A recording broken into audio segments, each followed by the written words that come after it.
Welcome to the Healthy Compulsive Project podcast, where you can take a deep dive to explore the pitfalls and potential of the obsessive-compulsive personality, offering hope and help for perfectionists, workaholics, micromanagers, type A personality, and control freaks.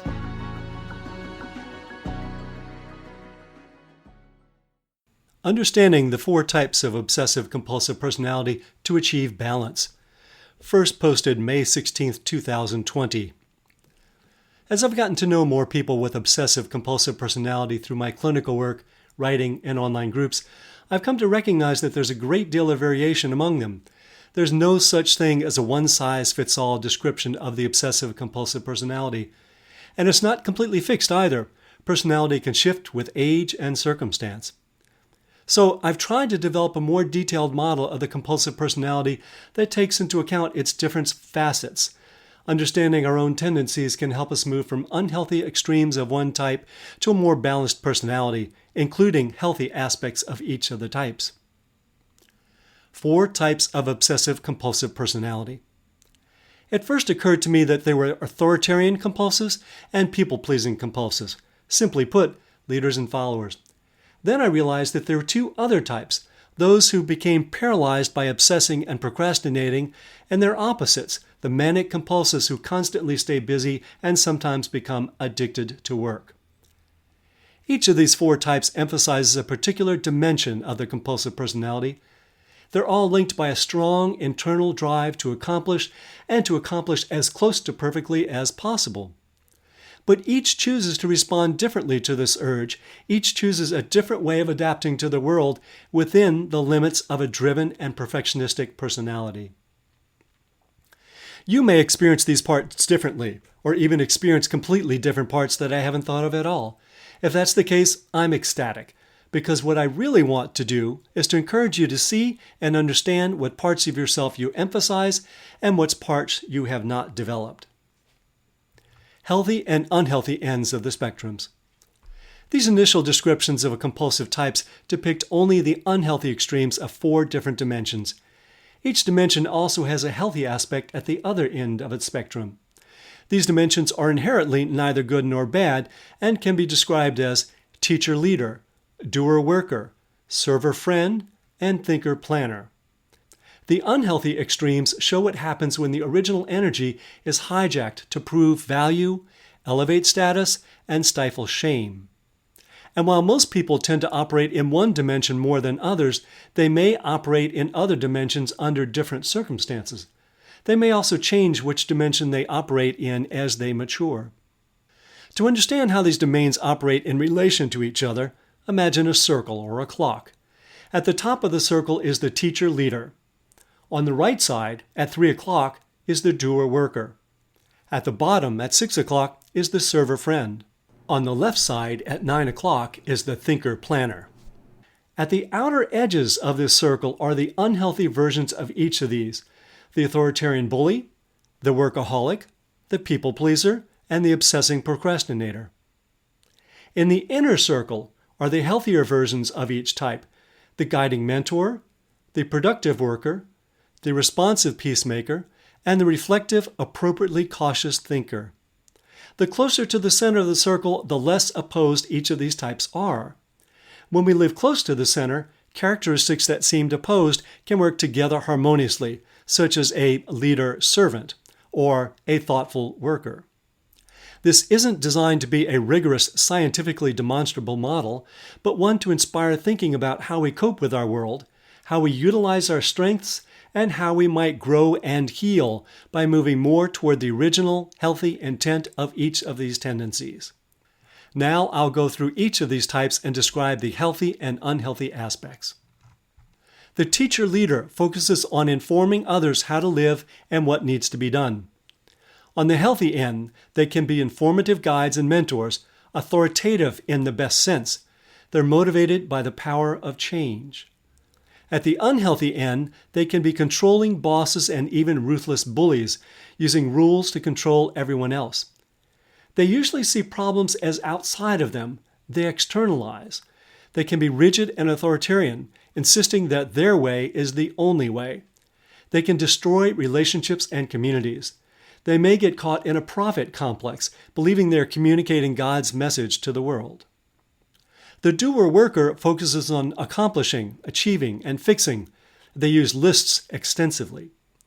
On the healthy end, they're very productive and contribute a great deal to the world around them. They're motivated by accomplishment and mastery. At the unhealthy end, they become compulsively manic workaholics who neglect their well-being and their relationships. They may get caught in a hero complex, destructively overextending themselves. The server friend focuses on relationships and helping others. At the healthy end of the spectrum, they're good team players.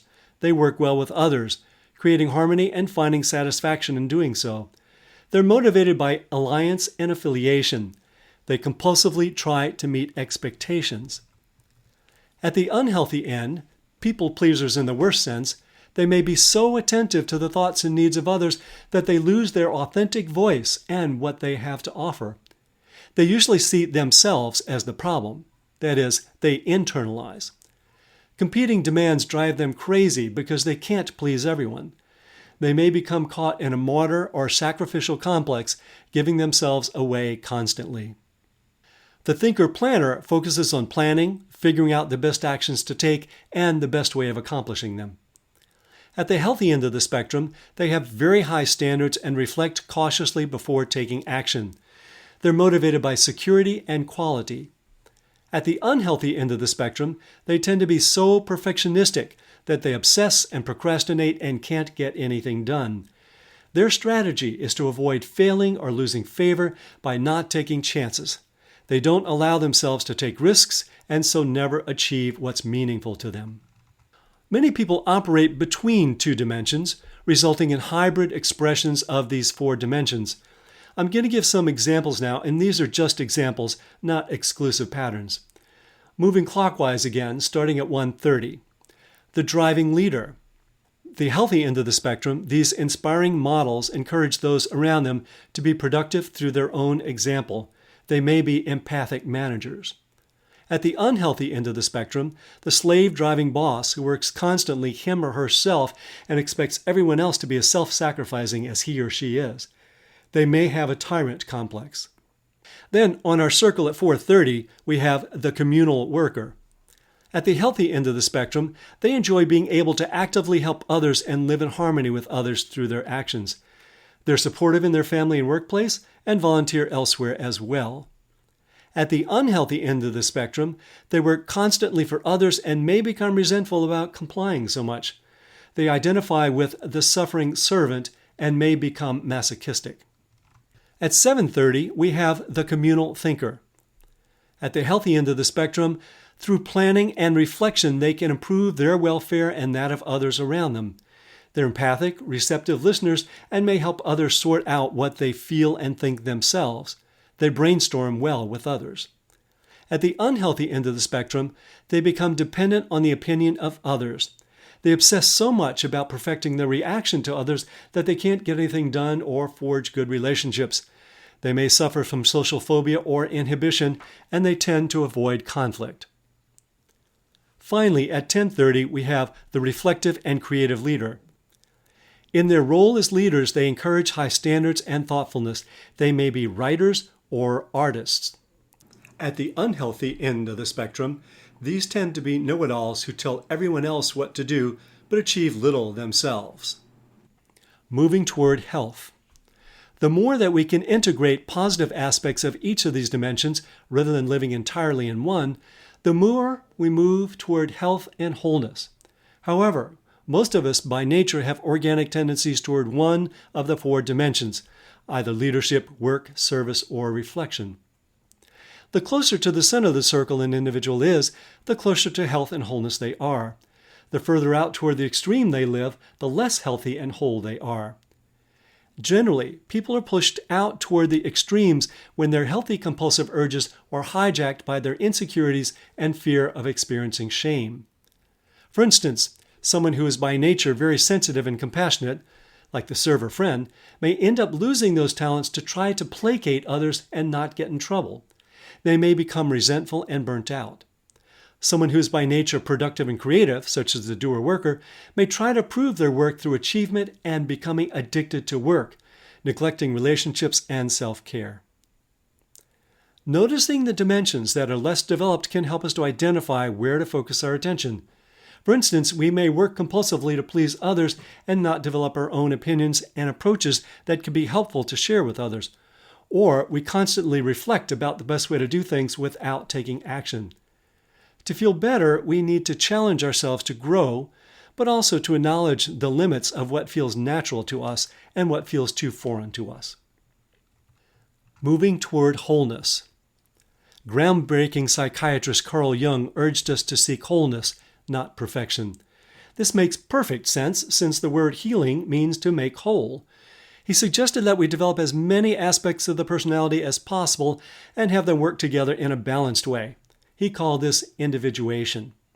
He used the mandala, an image which combines the square or cross with the circle to illustrate this wholeness. It also represents the reconciliation of opposites such as thinking and doing, leading and following.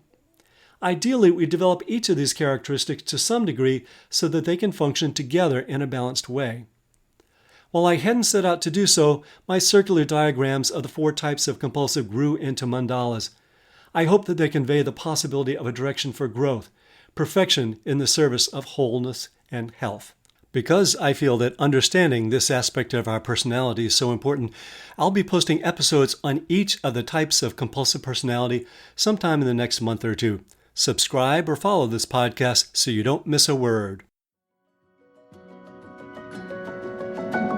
You can find transcripts of this podcast with links to research sources and lots more at the Healthy Compulsive blog, www.thehealthycompulsive.com.